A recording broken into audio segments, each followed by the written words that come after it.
یہ رمضان المبارک کی بہت اہم خصوصیت ہے کہ اس ماہ مبارک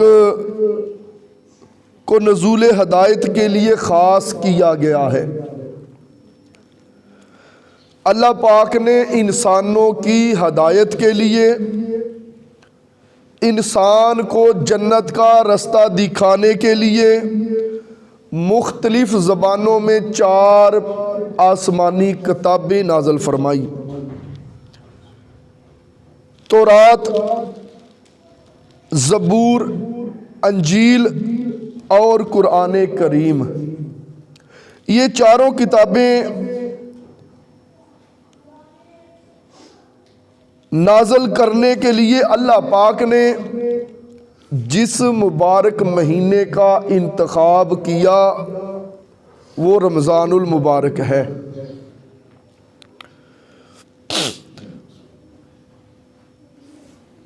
مسند احمد کی روایت میں ہے کہ اللہ پاک کے آخری نبی رسول ہاشمی صلی اللہ علیہ وآلہ وسلم نے فرمایا، حضرت ابراہیم علیہ السلام کے صحیفے رمضان کی پہلی رات کو نازل ہوئے۔ تورات شریف رمضان المبارک کی 7ویں رات کو نازل ہوئی۔ انجیل مقدس رمضان المبارک کی 14ویں رات کو نازل ہوئی، اور زبور شریف رمضان المبارک کی 6 تاریخ کو نازل ہوئی۔ باقی رہا قرآن، تو اللہ پاک نے رمضان المبارک کا تعارف ہی ان الفاظ سے کروایا ہے: شہر رمضان الذی انزل فیہ القرآن۔ رمضان کا مہینہ جس میں قرآن اترا۔ تفسیر سیرات الجنان میں ہے، اللہ کریم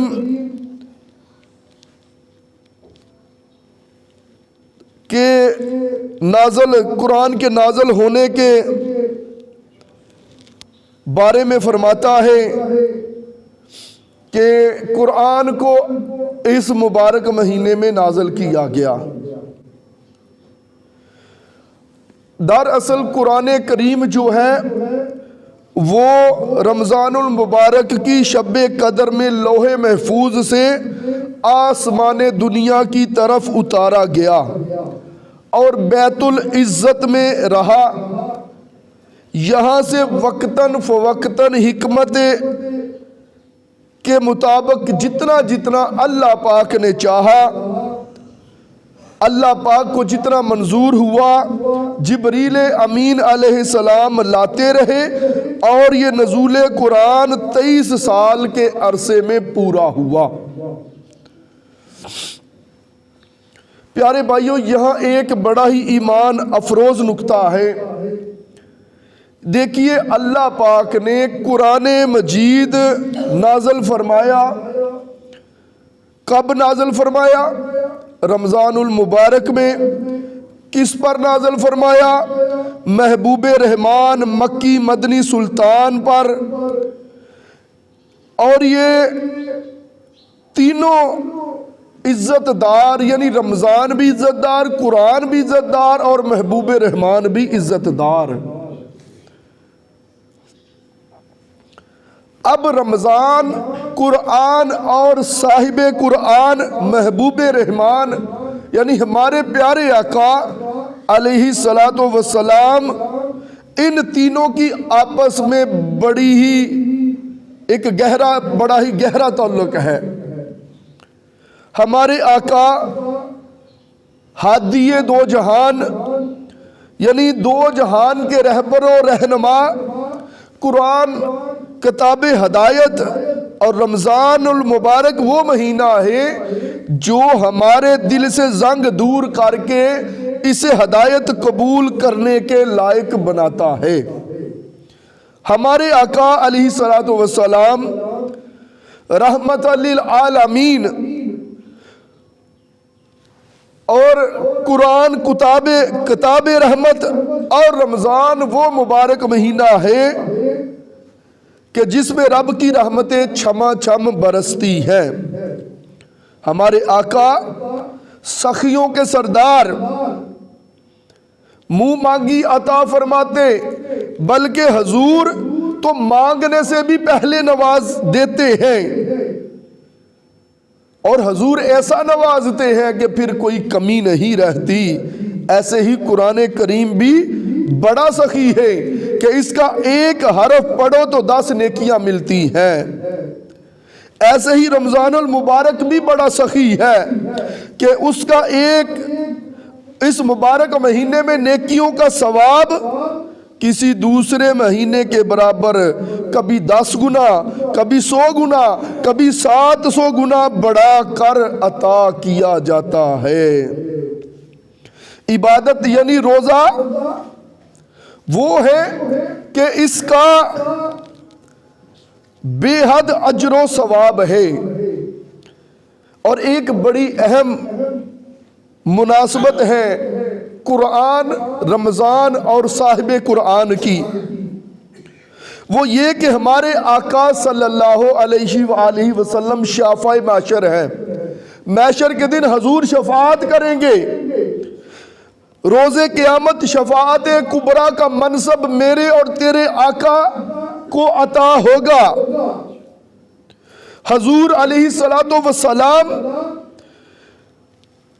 ایک روایت کے مطابق اس دنیا میں جتنے درخت ہیں، اس دنیا میں جتنے پتھر ہیں، اس دنیا میں جتنے پہاڑ ہیں، آقا کریم علیہ السلام جب قیامت کا دن ہوگا تو ان کی تعداد کے برابر گناہگاروں کو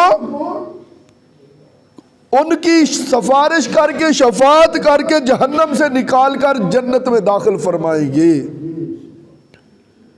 ایسے ہی قرآن کریم بھی وہ عظیم کتاب ہے کہ جب قیامت کا دن ہوگا تو اس دن قرآن پاک اپنے پڑھنے والے کے بارے میں اللہ عز و جل کی بارگاہ میں عرض کرے گا کہ اے مالک و مولا، یہ مجھے پڑھا کرتا تھا، اس کے حق میں میری شفاعت کو قبول فرما۔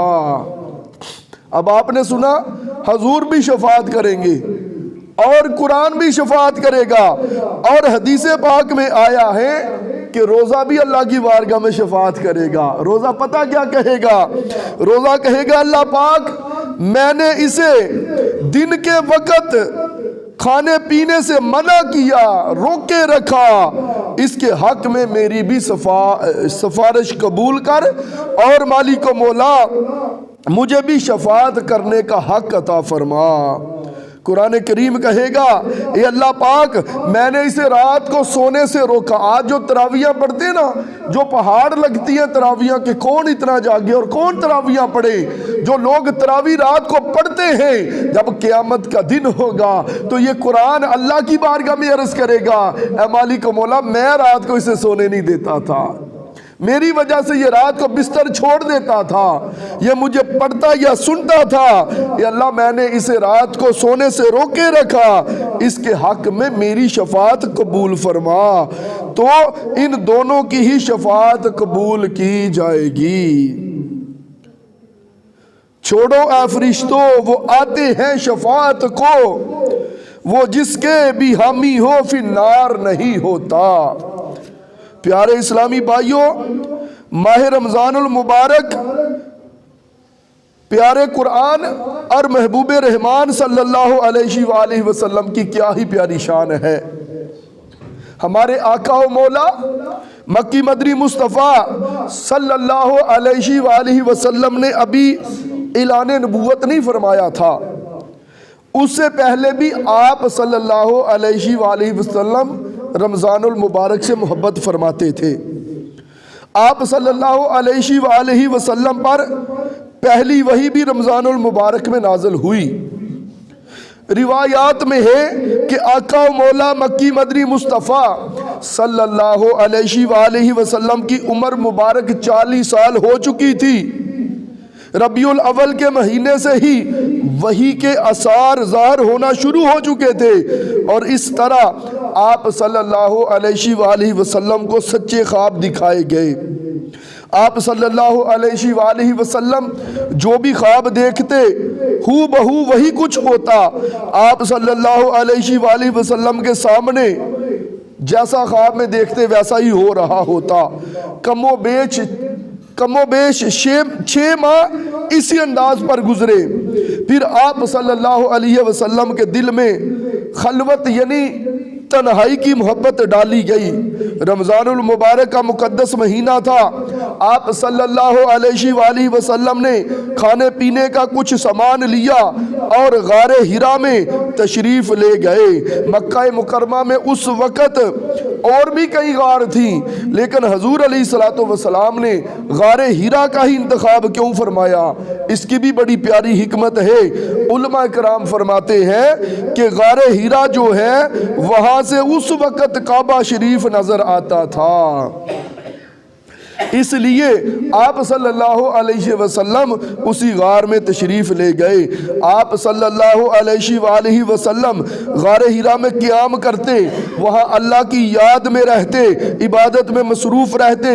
پھر آپ گھر تشریف لائے، یہاں تک کہ مسلمانوں کی امی جان حضرت خدیجہ نے پھر کھانے پینے کا کچھ سامان دیا، حضور لے کر پھر غار ہرا میں تشریف لے گئے اور کافی دنوں تک یہی سلسلہ چلتا رہا۔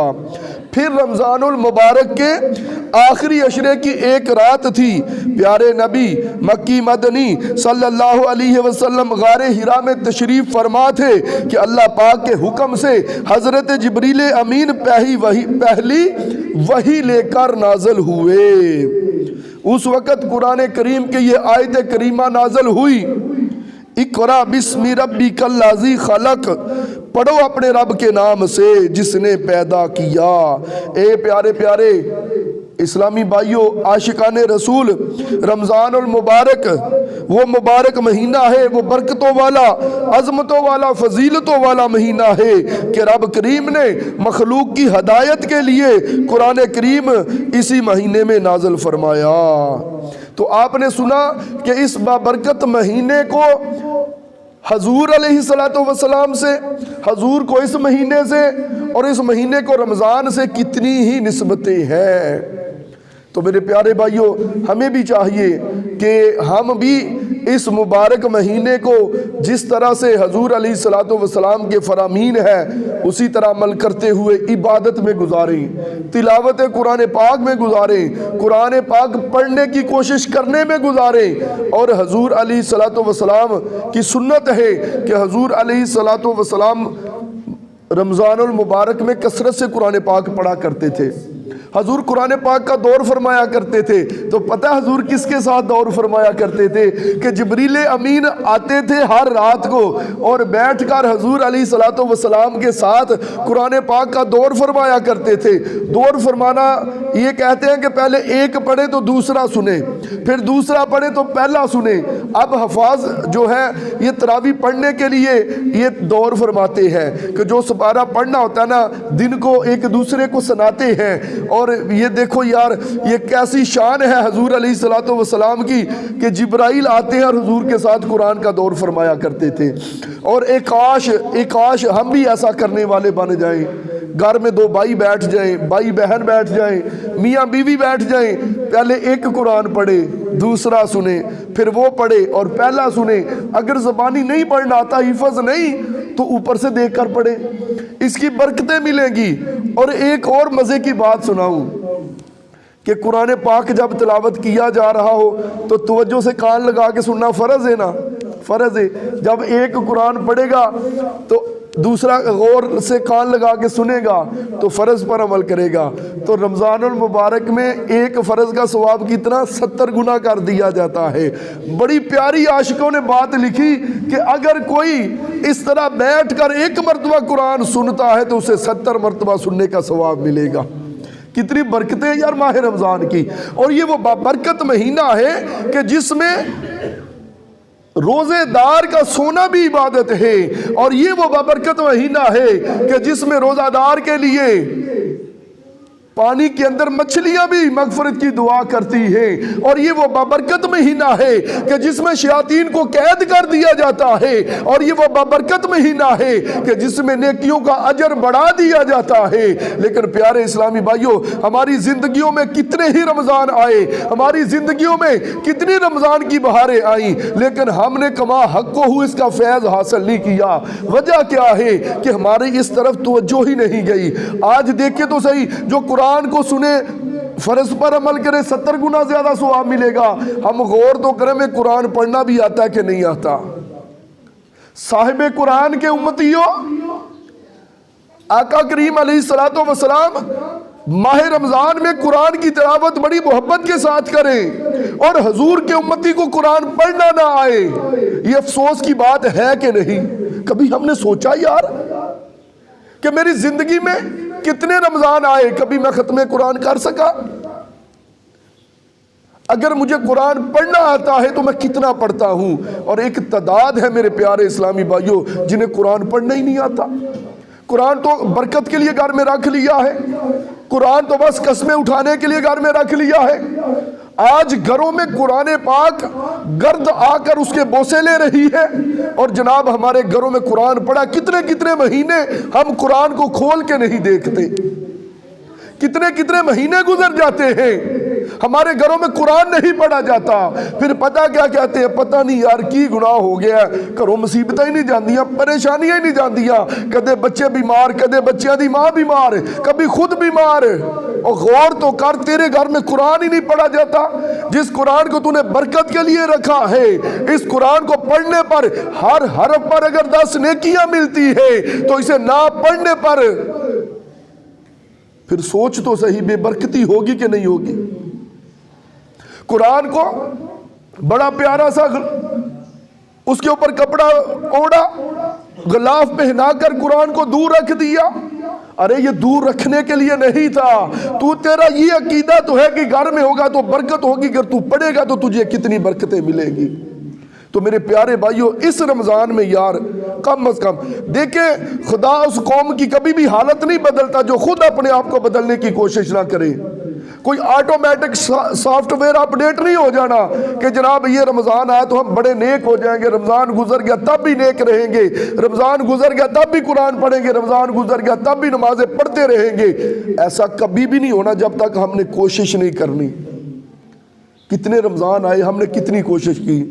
تو یارو خدا کے لیے اس رمضان میں یہ تو کم از کم کوشش کرو کہ یار مجھے قرآن پڑھنا آ جائے۔